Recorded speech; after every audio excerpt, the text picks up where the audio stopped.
Hello students and welcome back to our YouTube channel Vidyam. मैं हूं Anshita Jindal, a graduate from SRCC. आज है day number 5। आज हम करेंगे बिजनेस स्टडीज का चैप्टर नंबर 3 जो कि है बिजनेस एनवायरनमेंट। इसका तो एक छोटा सा ही लेक्चर है, तो एक छोटा सा ही वन शॉट चैप्टर हमारा ये रहने वाला है। ठीक है, सो जल्दी से जाओ, सबसे पहले कमेंट सेक्शन में डे 5 तुम्हारा नाम और तुम्हारी प्रेजेंट मेरे को मिल जानी चाहिए। आई विल पर्सनली सी कौन कौन बच्चा हर रोज क्लास लगा रहा है। ठीक है, नोट्स मिल जाएंगे टेलीग्राम पे एंड बहुत सारे एमसीक्यू, मतलब जो भी क्लास आ रही है इसका एमसीक्यू 5 से 7 एमसीक्यू तुम्हें मिल जाएंगे व्हाट्सएप चैनल पे। तो वहां पे जाके जरूर फॉलो करना। 60 नंबर अकाउंट सीखो बिजनेस के एमसीक्यू के वहां पे पक्के हो जाएंगे। ठीक है, शुरू करते हैं हमारा लेक्चर बिजनेस एनवायरनमेंट का वन शॉट मैराथन।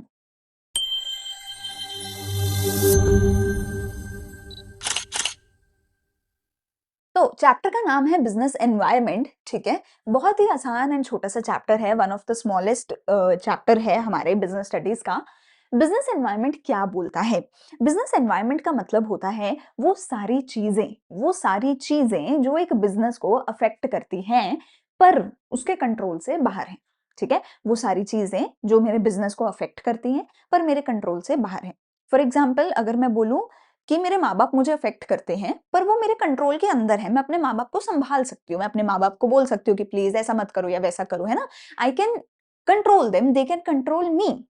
पर अगर ये दुनिया मेरे साथ कुछ कर रही है तो मैं दुनिया को कंट्रोल नहीं कर सकती। अगर दुनिया मेरे बारे में कुछ बोल रही है मैं उनको कंट्रोल नहीं कर सकती, वो मेरे घर के बाहर हैं। तो मैं अपने घर के अंदर वाली चीजों को कंट्रोल कर लूंगी, अफेक्ट वो भी करती हैं पर वो कंट्रोलेबल है। पर मेरे घर के बाहर वाली चीजों को मैं कंट्रोल नहीं कर सकती। इसलिए मेरे घर के बाहर जो भी कुछ हो रहा है इस दुनिया में, अफेक्ट तो वो मुझे करेगा ना। अफेक्ट तो करेगा, पॉजिटिव भी करे नेगेटिव भी करे, अफेक्ट करेगा। But I can't control what ever is happening in the world. ठीक है, वही चीज हमारे बिजनेस के लिए भी है कि बिजनेस के घर के अंदर अगर एम्प्लॉय कुछ कर रहा है तो बिजनेस अपने एम्प्लॉय को संभाल सकता है। पर बिजनेस के घर के बाहर अगर कुछ हो रहा है तो business can not control it, पर वो बिजनेस को अफेक्ट तो करेगा। तो वो सारी चीजें कुल मिला के सम टोटल करके बिजनेस एनवायरनमेंट का हिस्सा बन जाती है।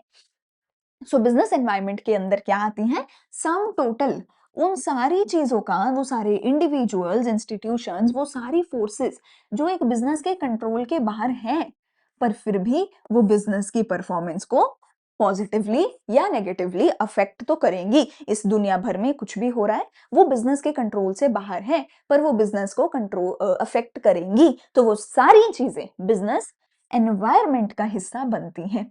फीचर्स क्या क्या हैं? फीचर्स क्या क्या है हमारे बिजनेस एनवायरनमेंट के? फीचर्स का एक्रोनियम क्या है? रिड्यूसेस। एक्रोनियम क्या है? रिड्यूसेस। ठीक है, आर से क्या आता है? रिलेटिविटी।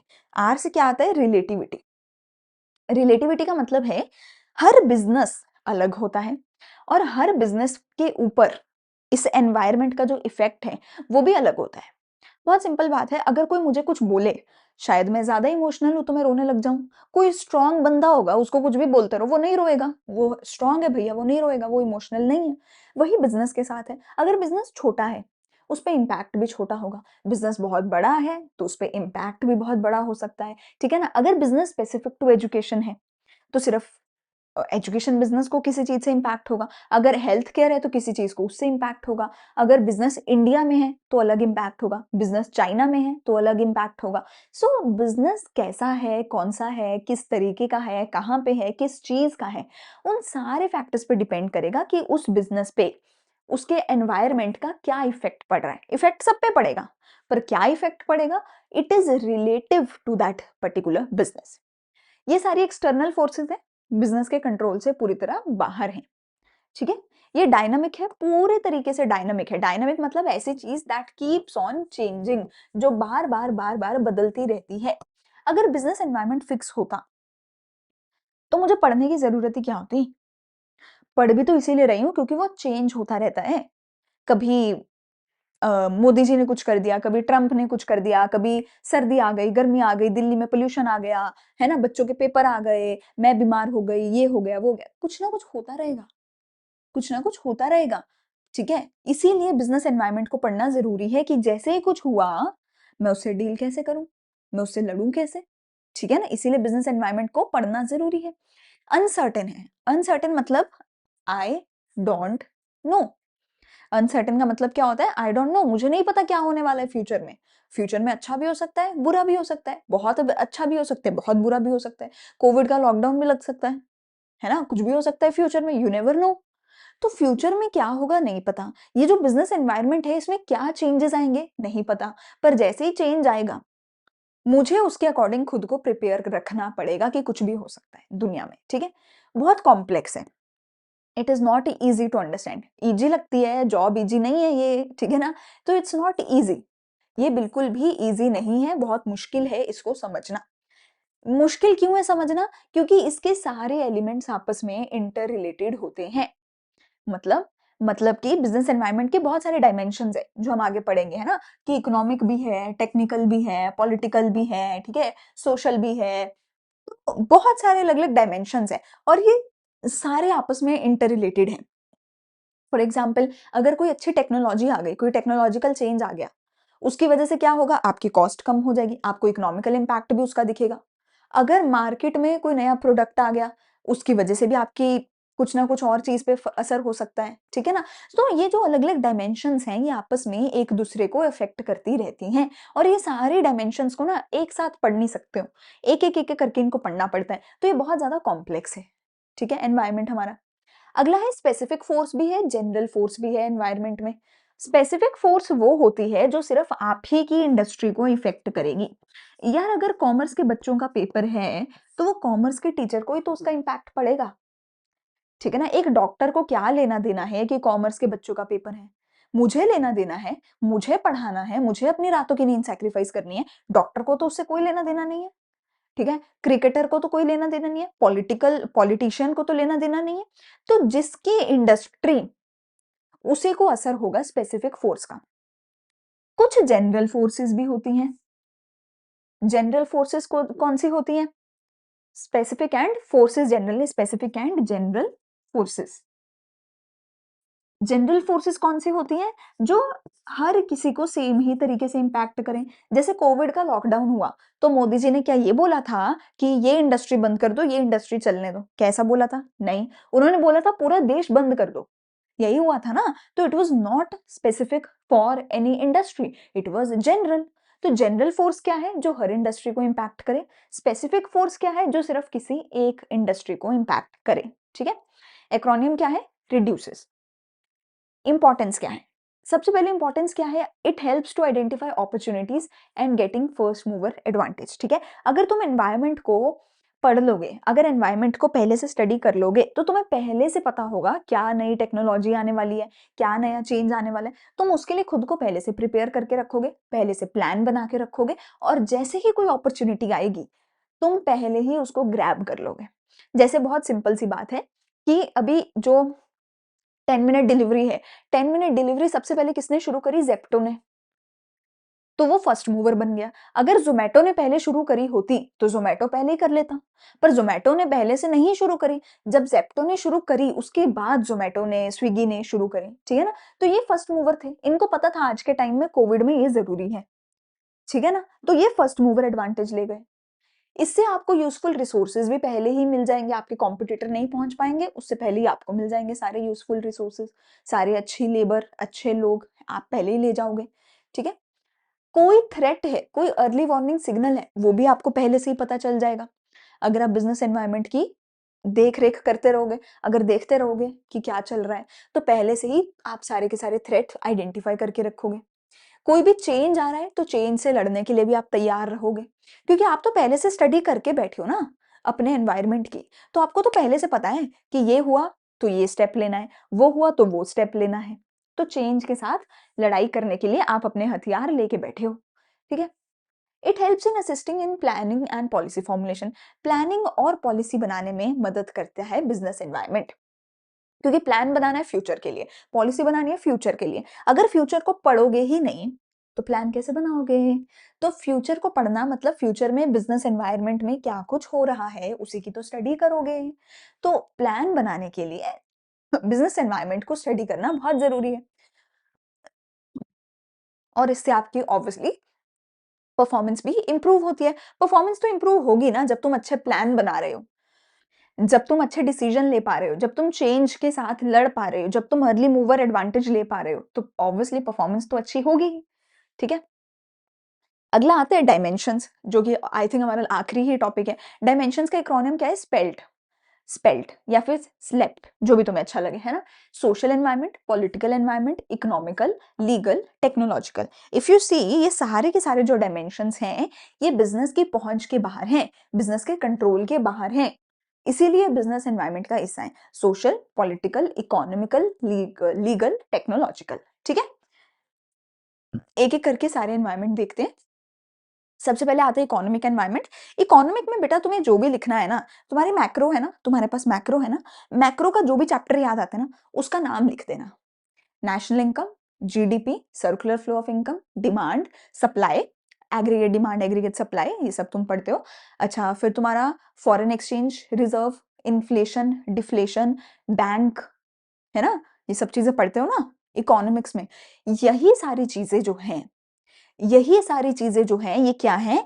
एलिमेंट्स हैं तुम्हारे इकोनॉमिक एनवायरनमेंट की। यही सारी चीजें जो हैं, ये अफेक्ट करती हैं तुम्हारे इकोनॉमिक एनवायरनमेंट को। यही सारी चीजें आती हैं तुम्हारे इकोनॉमिक एनवायरनमेंट में, ठीक है?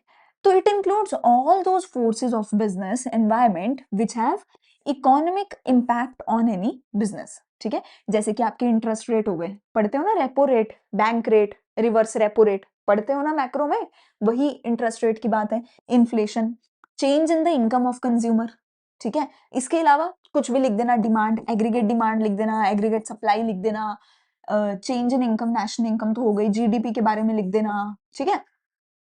एक्सचेंज रेट के बारे में लिख देना। ये सारी चीजें इकोनॉमिक्स, हमारी इकोनॉमी में ही आती हैं। इकोनॉमिक सिस्टम, पॉलिसीज और कंडीशंस जो है बहुत ज्यादा अफेक्ट करती हैं किसी भी बिजनेस को।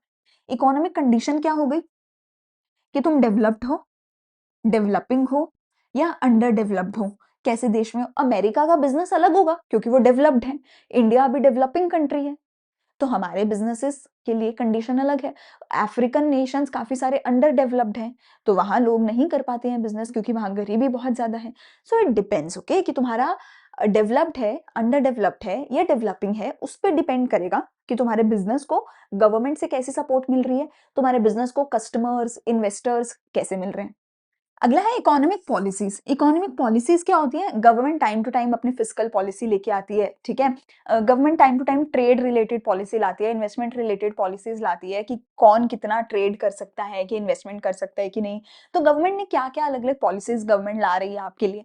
एंड इकोनॉमिक सिस्टम, सिस्टम क्या हो गया आपका? कि आपका मिक्स्ड इकोनॉमिक सिस्टम है, जहां प्राइवेट लोग भी हैं और सरकार भी है। या सोशलिस्ट है कि सिर्फ सरकार ही करेगी, या एकदम कैपिटलिस्ट है कि बिजनेस सिर्फ प्राइवेट लोग ही करेंगे, सरकार नहीं करेगी, ठीक है ना? तो इंडिया का मिक्स्ड इकोनॉमिक सिस्टम है। तो आपका इकोनॉमिक सिस्टम कैसा है, इकोनॉमिक पॉलिसीज कैसी हैं? जैसे हम लिबरलाइज, प्राइवेटाइज, ग्लोबलाइज की पॉलिसी लेकर आए थे, है ना?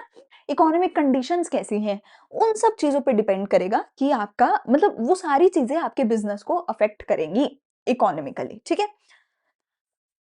सोशल एनवायरनमेंट का क्या मतलब है? तुम्हारी सोसाइटी, उसकी traditions, values, social trend, culture, festivals, ठीक है? बहुत एक सिंपल सी मैं एग्जांपल देती हूँ बच्चों को कि इंडिया में गऊ हमारी माता है ना? काऊ, गऊ माता होती है हमारी, है ना?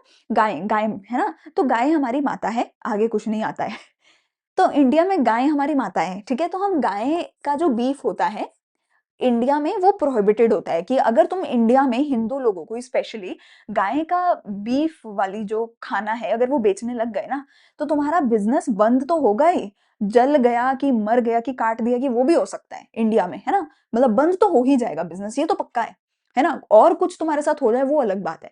तो इसलिए जितने भी ये मैकडोनल्ड्स हैं फॉर एग्जाम्पल, ठीक है, ये जितने भी एमएनसीज हैं, ये इंडिया में मेक श्योर करते हैं कि अपने बर्गर्स में, इन सब चीजों में बीफ ना डालें, क्योंकि इंडिया का कल्चर है, ट्रेडिशन है, सोशल वैल्यू है कि गाय हमारी माता है, तो हम बीफ नहीं खाते हैं, ठीक है ना? तो इंडिया में अगर मैकडोनल्ड बीफ बेचने लग गया तो भैया टाटा बाय बाय हो जाएगा। तो इसलिए मैकडी फॉर एग्जांपल बाहर के देशों में अपने बर्गर्स में बीफ वगैरह बेचते हैं। पर इंडिया में सिर्फ चिकन वाले बेचते हैं, इंडिया में बीफ नहीं चलेगा तो वो नहीं बेचते। सो दे आर मेकिंग श्योर कि जिस देश में जा रहे हैं उस देश के ट्रेडिशंस को, कल्चर्स को फॉलो करें, वरना वो देश तुम्हें बॉयकॉट कर देगा। मतलब सरकार करे ना करे, लोग तुम्हारे को खा जाएंगे, लोग मार देंगे तुम्हें, लोग बॉयकॉट कर देंगे। तो तुम लोगों के साथ ना लड़ नहीं सकते, उनके कल्चर्स को, उनके रिलीजन को, रिलीजियस बिलीफ्स को, फेथ को चैलेंज नहीं कर सकते, उसके अकॉर्डिंग तुम्हें चलना पड़ेगा, तुम्हें अपना बिजनेस उसके अकॉर्डिंग बनाना पड़ेगा, ठीक है। ऐसे ही जब हमारे नवरात्रे आते हैं, तो भी ये मैकडी वगैरह अपनी कई-कई जगह पे होता है कि अपनी नॉन-वेज रेंज 1 हफ्ते के लिए बंद कर देते हैं, सिर्फ वेजिटेरियन ही चलाते हैं, ठीक है? चलो, तो सोशल में क्या आएगा? It includes all those forces of business environment that are a part of the society in which the business operates, ठीक है? तो सोसाइटी, जिस सोसाइटी में तुम काम कर रहे हो उसके अकॉर्डिंग तुम्हें करना पड़ेगा। अमेरिकन चीज़ें इंडिया में नहीं कर सकते, इंडियन चीज़ें अमेरिका में नहीं कर सकते, ठीक है? सोसाइटी के अकॉर्डिंग काम करो तो अच्छे रहोगे। टेक्नोलॉजिकल मतलब टेक्नोलॉजी टाइम टू टाइम बदलती रहती है, ठीक है? इसके अंदर बेसिकली 2 चीज़ें आती हैं, या तो काम करने का तरीका ही नया ढूँढ लो या काम नया ढूँढ लो, ठीक है? या तो तुम गुड्स एंड सर्विसेज़ प्रोड्यूस करने का नया तरीका ढूँढ लो, ठीक है?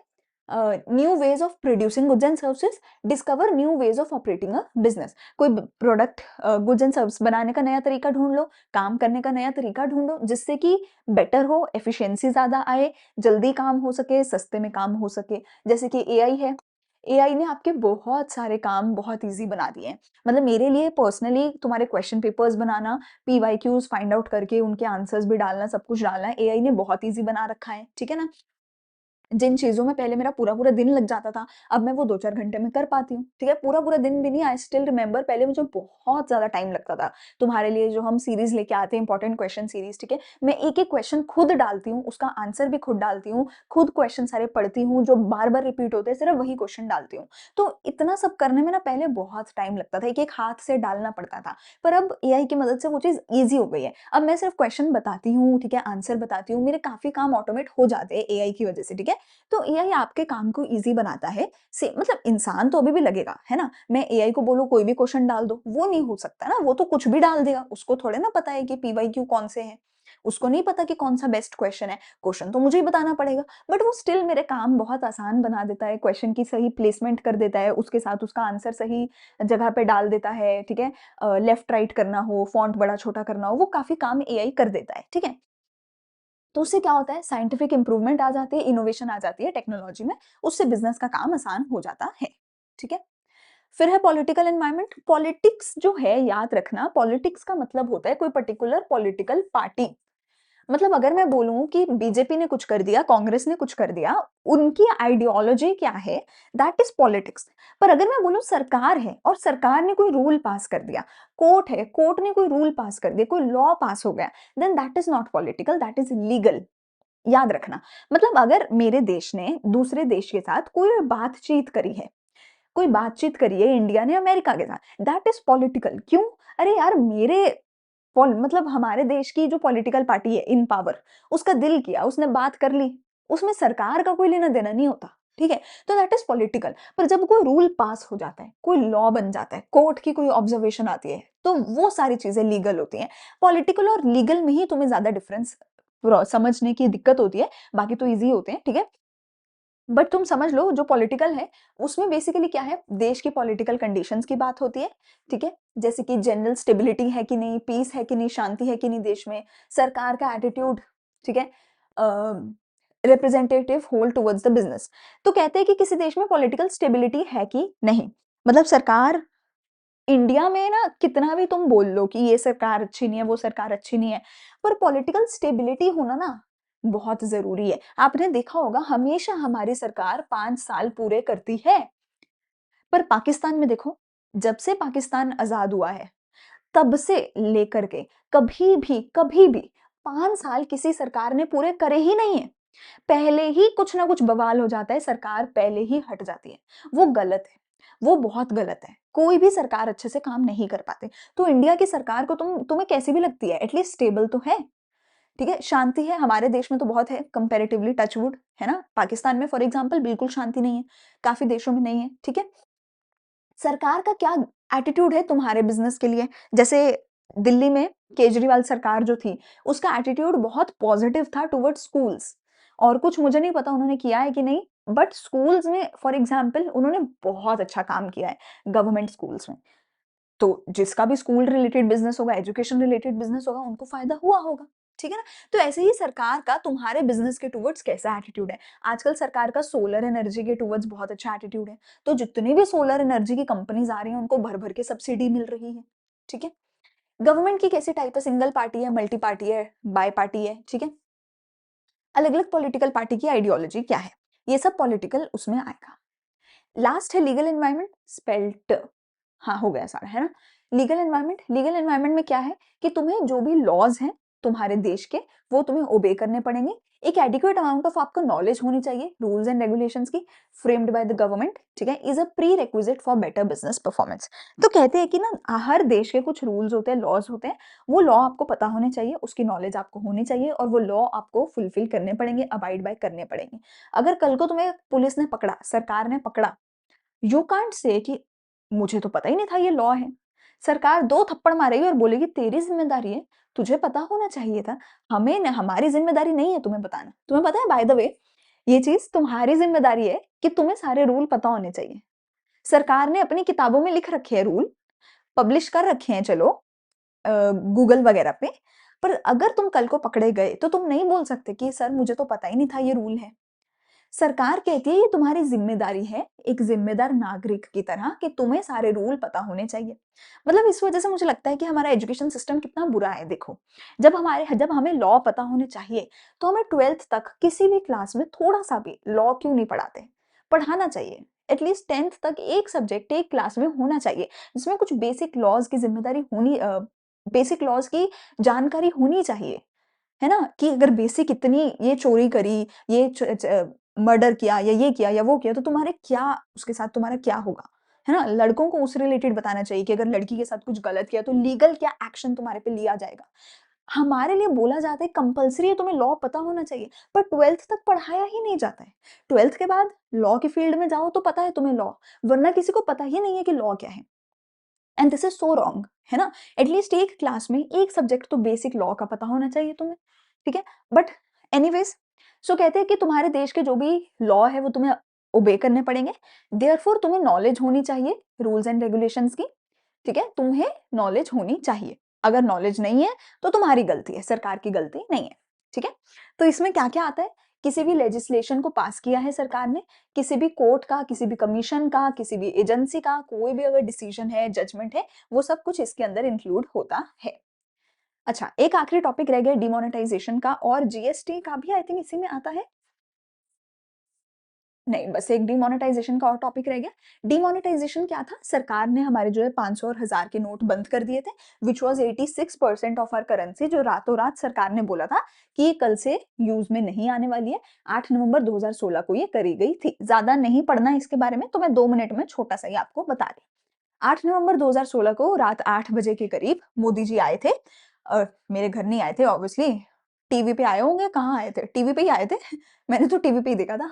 तो मोदी जी आए थे और उन्होंने बोला था कि मेरे मित्रों, साथियों कल से 500 और ₹1000 के नोट बंद कर दिए जाएँगे। ये कल से तुम यूज़ नहीं कर सकते। 86% ऑफ हमारी जो करेंसी थी, वो 500 और 1000 के नोटों की थी, जो कि एक ही रात में, एक ही झटके में बंद हो गई थी। आई स्टिल रिमेंबर 8 बजे के करीब का कुछ ये सीन था। मेरे पेरेंट्स लिटरली लिटरली जस्ट उसी टाइम साथ के साथ उठ के बैंक गए थे, मतलब सब लोग उसी टाइम चले गए थे। बैंक उस दिन बैंक खुले थे, रात को 12 बजे तक बैंक खुले थे और उसी टाइम बैंक के बाहर बड़ी-बड़ी लाइनें लग गई थी।